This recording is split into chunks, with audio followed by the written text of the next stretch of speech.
నమస్కారం అండి. నేను మీ గంటి ఉష. మళ్ళీ మీ అందరితో కలిసి చిన్న చిన్న ముచ్చట్లు పంచుకుందామని చెప్పి వచ్చాను.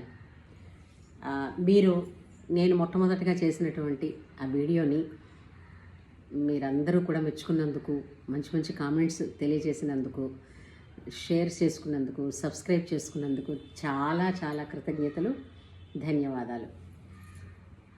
ఈరోజు నేనేం మాట్లాడదాం అనుకుంటున్నానంటే బొట్టు పెట్టుకోవడం గురించి మాట్లాడదాం అనుకుంటున్నాను.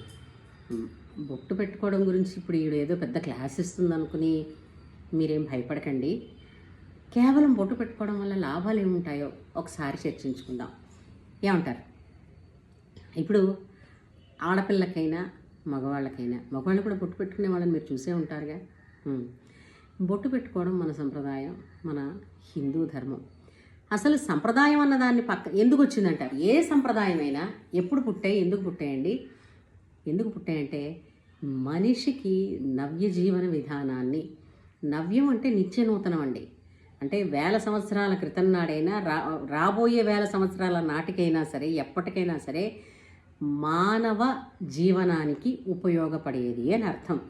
సరే, చిన్నప్పుడు మనకి తిలకం పెట్టేది అమ్మ కదా. అంతకన్నా పసిపిల్లలప్పుడు అంగారు అని సగ్గుబియ్యంతో చేసినటువంటి ఆ తిలకాన్ని తయారు చేసి పెట్టేవారు. నల్లగా ఉంటుంది, అది దిష్టి తగలకుండా ఉంటుందని. అదొక్కటే కాదండి, దానిలో ఎన్నో లాభాలు ఉన్నాయి. అవి పసిపిల్లల గురించి మాట్లాడుకుందాం అనుకోండి. సరే, తిలకధారణ ఎందుకు చేస్తారు, తర్వాత కుంకుమ ఎందుకు పెట్టుకుంటారు, ఎందుకు పెట్టుకుంటారు అనే కన్నా ఈ మధ్య చాలామంది ఎవరు పెట్టుకోవటం లేదుగా, పెట్టుకోవాలి, ఇది మాట్లాడుకుందాం. ఏమండీ, బొట్టు పెట్టుకోవడం అనేసరికల్లా కొంతమంది చిన్న బొట్టైనా పెట్టుకుంటారు, కొంతమంది ఇదిగో అలా ఇంత బొట్టు పెట్టుకుంటారు, ఇంకా ఇంతకన్నా పెద్ద బొట్లు పెట్టుకున్న వాళ్ళు కూడా ఉన్నారు. కాకపోతే బొట్టు వల్ల ఉపయోగాలు ఏంటి తెలుసుకుందాం. ఆ బొట్టు కూడా ఇదేదో గోడకి పిడకలు అద్దినట్టుగా స్టిక్కర్లు కాదండి, పసుపులో తయారు చేసినటువంటి కుంకుమ. ఎందుకంటే కుంకుమ అనే పదార్థానికి బేసిక్ ఎలిమెంట్ పసుపు కదా. పసుపులో కుంకుమ రాళ్ళు వేసి ఆడతారు. కొన్ని చోట్ల ఇప్పుడు కంచి, మధురై ఇలాంటి శక్తిపీఠాల్లో అమ్మవారికి కుంకుమ పూజ చేయడానికి వాళ్ళు ఏం చేస్తారు, పసుపు కొమ్ములు ఉంటాయి కదా, పసుపు కొమ్ములని నిమ్మరసంలో భావన చేసి వాటిని ఆడిస్తే అద్భుతమైన కుంకుమ వస్తుంది. దానిలో మొగలు అత్తరు కలిపి అమ్మవారికి పూజకు ఉపయోగిస్తారు. ఈ మొగలత్తరు కలపడం వలన, ఈ కుంకుమతో నిమ్మరసంతో భావన చేయడం వలన ఆ కుంకుమ మెత్తగా ఉండి అతుక్కోవడమే కాకుండా పెట్టగానే పరిమళిస్తుందండి. అబ్బా, ఎంత గుబాళింపో ఆ వాసన, ఆ సువాసన. ఏమండి, రకరకాల స్టిక్కర్స్ ఉన్నాయి. ఆ స్టిక్కర్లకు ఎక్కడైనా సరే, ఏమైనా సరే ఓ మంచి పరిమళం ఉందంటారా, ఒకసారి తీసి అదేదో గోడ కంటించేస్తుండడం, మళ్ళీ పెట్టుకుంటూ ఉండడం.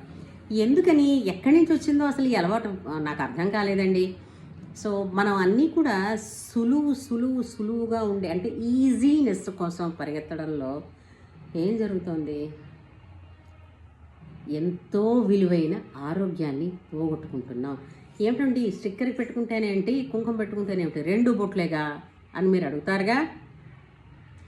కుంకుమతో బొట్టు పెట్టుకున్నాక ఎక్కడ పెట్టుకుంటాం, ఇక్కడే కదా. ఆజ్ఞాచక్రం అంటారు కదా. బొట్టు పెట్టుకోవడానికి దాన్ని కొద్దిగా అదుముతాం కదా, పిట్యూటరీ గ్లాండ్ యాక్టివేట్ అవుతుంది. ఆగండి, ఏ స్టిక్కర్ పెట్టినా కూడా అలాగే అదుముతాం కదా, అదిగా మీ ప్రశ్న. సరే, స్టిక్కర్కి యాక్టివేట్ అవ్వదు, ఎందుకు అవ్వదు అంటే మన స్కిన్కి కూడా కొంత నాలెడ్జ్ ఉందండి. మనం ఏంటనుకుంటామంటే ఎంతసేపు మన మైండ్కే ఉందని. మన శరీరంలోని ప్రతి కణము కూడా ఆలోచిస్తుంది, ప్రతిస్పందిస్తుంది. దీనికి ఎన్నో నిదర్శనాలు ఉన్నాయి. సరే, మొన్న పొద్దున్నే లేవండి అన్నాను కదా, లేచి కాస్త స్నానం చేసి ఇలా కుంకుమ బొట్టు పెట్టుకుని ఒక్కమారు ఆ సూర్య భగవానుడి వైపు తిరిగి ఓ నమస్కారం పడేశారనుకోండి, సూర్యకిరణాల ద్వారా ఉండేటటువంటి మంచి మినరల్స్ని, విటమిన్స్ని ఈ పసుపుతో తయారు చేసినటువంటి కుంకుమ ఆకర్షించి మీ శరీరానికి సప్లై చేస్తుంది.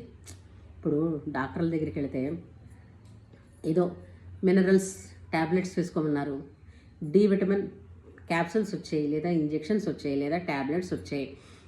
లేదంటే మల్టీవిటమిన్స్ ఏవో ట్యాబ్లెట్స్ మింగమన్నారు. అవసరమా? ఫ్రీ ఆఫ్ కాస్ట్ నేచరు మీకు ప్రసాదించింది తీసుకో అందుకో అని ఇస్తూ ఉంటే ఆ? ఆలోచించండి ఒక మారు. సరే సరే, ఇప్పుడు ఆ పసుపుతో తయారు చేసినటువంటి కుంకాన్ని పెట్టుకుంటే మీకు పిట్యూటరీ గ్లాండ్ యాక్టివేట్ అయ్యి ఆ రోజు మీరు చెయ్యవలసిన పనులన్నిటికీ కావలసినటువంటి శక్తిని సప్లై చేస్తుంది. ఎలా ఉందంటారు? బాగుందా? అందుకే పూర్వం ఉపవాసాలు ఉన్నా కూడా ఒక్కసారి ఆగి 5 నిమిషాలు ఆలోచించి చూడండి. ఉపవాసాలు ఉన్నారని అమ్మమ్మ కానీ అమ్మ కానీ నానమ్మలు కానీ ఎప్పుడైనా నీరసంగా పడుకోవడం మీరు చూసారా? లేదే. వాళ్ళు ఉపవాసాలు ఉన్నా మనందరి కోసం, పిల్లలందరి కోసం వాళ్ళు పని చేశారు, శ్రమపడ్డారు, పైపెచ్చు విసుక్కోకుండా చేశారండోయ్. ఇప్పుడు మనం పనులు చేస్తున్నాం. ఉపవాసం అంటే బోలెడంత చెప్పుకుంటాం. అమ్మో నేను రేపు ఉపవాసం అంటే ఫాస్టింగ్ కదా అని. ఏం ఫాస్టింగ్? కాఫీలు తాగుతున్నాం, టీలు తాగుతున్నాం, పళ్ళు తింటున్నాం. పూర్వకాలం అంత పళ్ళు అవి అవైలబిలిటీలో లేవు. ఉపవాసం అంటే శుభ్రంగా నిర్జలమైనటువంటి ఉపవాసమే చేసేవారు కదా. మరి వాళ్ళకి ఆ ఎనర్జీ ఎక్కడి నుంచి వచ్చిందండి అని అంటే వాళ్ళు నిత్యం వాళ్ళ జీవన విధానంలో వాళ్ళు ఉండే నియమ నిబంధనలు,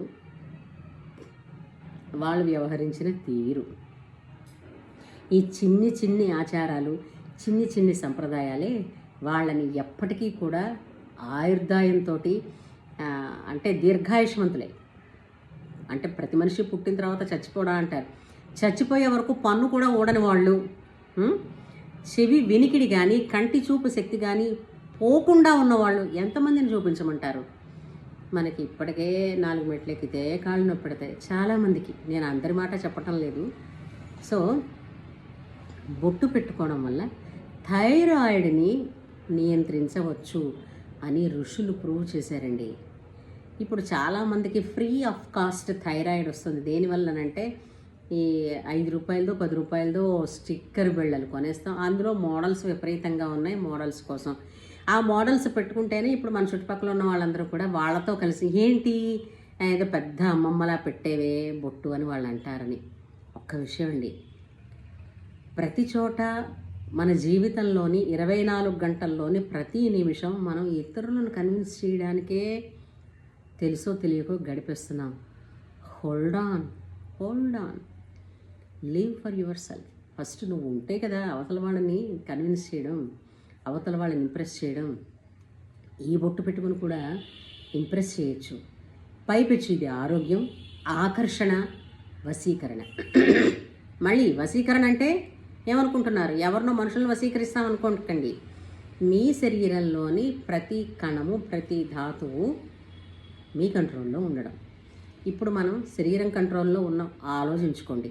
కాబట్టి తల్లులు, పాపలు, బుజ్జాయిలు మీరందరికీ చెప్తున్నాను, ఆడైనా మొగైనానండి, బొట్టు పెట్టుకోండి అమ్మా, బొట్టు పెట్టుకోండి. పూర్వం తిలకాన్ని కూడా ఒక సంప్రదాయమైనటువంటి పద్ధతిలో తయారు చేసేవారు. నాకు తెలిసి మా అమ్మమ్మ తయారు చేసేది గోరోచనం, కస్తూరి, తర్వాత ఇట్లాంటివేవో అన్నీ కలిపి దానిలో ఆవు నెయ్యి వేసి అది మంచి రంగు కూడా వచ్చేది. అది ముందు పెట్టుకుని దాని మీద కుంకాన్ని పెట్టుకునేవారు. ఎంత అందంగా ఉండేదో. చాలామంది అంటుంటారు కుంకుమ పెట్టుకుంటే మీకేం పోయింది, వేసవి కాలంలో మనం పని చేస్తాం కదా చెమట పట్టి కారిపోతుంది. ఏమండే ఒక కవి దాని గురించి కూడా చెప్పాడు, వర్ణించాడు. చెమటతో కారిన కుంకుమ బిందువు ఎంతో అందం ఇస్తుందట. అసలు అలాంటి రొమాంటిక్ మూడ్స్ మూడుకు వచ్చేటట్టు కనీసం ఒకసారి ప్రయత్నం చేసి చూడండి. సరే కానీ కుంకుమ కరిగిన పసుపు అక్కడ మార్క్ ఉంటుంది, అది కూడా కళగానే ఉంటుంది. ఇప్పుడు ఓ స్టిక్కర్ పెట్టామనుకోండి, ఓ పిడక అంటించినట్టుగా, ఆ స్టిక్కర్ పడిపోయింది అనుకోండి ఎక్కడో, ఏముంటుంది మొహం మీద? ఏముండదు. పైపిచ్చు చాలామందికి ఇక్కడ ఇరిటేషన్ వచ్చి దురదలు వస్తూ ఉంటాయి, అవునా కదా? అది దాన్ని మనం అంటే ఆ ఇచ్చింగ్కి ఏదో రాస్తున్న కొద్దీ దానికి ఏదో ఆయింట్మెంట్ చెప్తాడు, స్కిన్ ఆయింట్మెంట్ అని, దాంతో ఒక నల్లగా అక్కడ మరక ఏర్పడి అలా ఉన్నవాళ్ళు ఎంతోమంది ఉన్నారు తెలుసా. అది దేనివల్ల వస్తుందనంటే ఈ రకరకాల స్టిక్కర్స్ పెట్టుకోవడం వల్ల వాటి వల్ల వస్తుంది. మీరు స్వచ్ఛమైన శుభ్రమైనటువంటి కుంకుమ పెడితే అంటుకుని ఉండేటట్టు, పొట్టులా రాలిపోయేది పొడి పొడిగా ఉండేది కాదండి. చక్కగా పెడితే అంటుకునే కుంకుమలు చాలా అవైలబిలిటీలో ఉన్నాయి. మీరు పెట్టుకుంటానంటే చెప్పండి, ఎక్కడ దొరుకుతాయో నేను కామెంట్ బాక్స్లో మీకు చెప్తాను. సో మీ అందరికీ ఈ వీడియో నచ్చింది అనుకుంటాను. విని నన్ను మీ అభిప్రాయాలు, అమూల్యమైన అభిప్రాయాలు తెలియజేసి ఈ వీడియోని మరికొంతమందితో షేర్ చేసుకోండి. వారందరినీ కూడా సబ్స్క్రైబ్ చేయమని చెప్పండి. ఉంటాను. నమస్తే.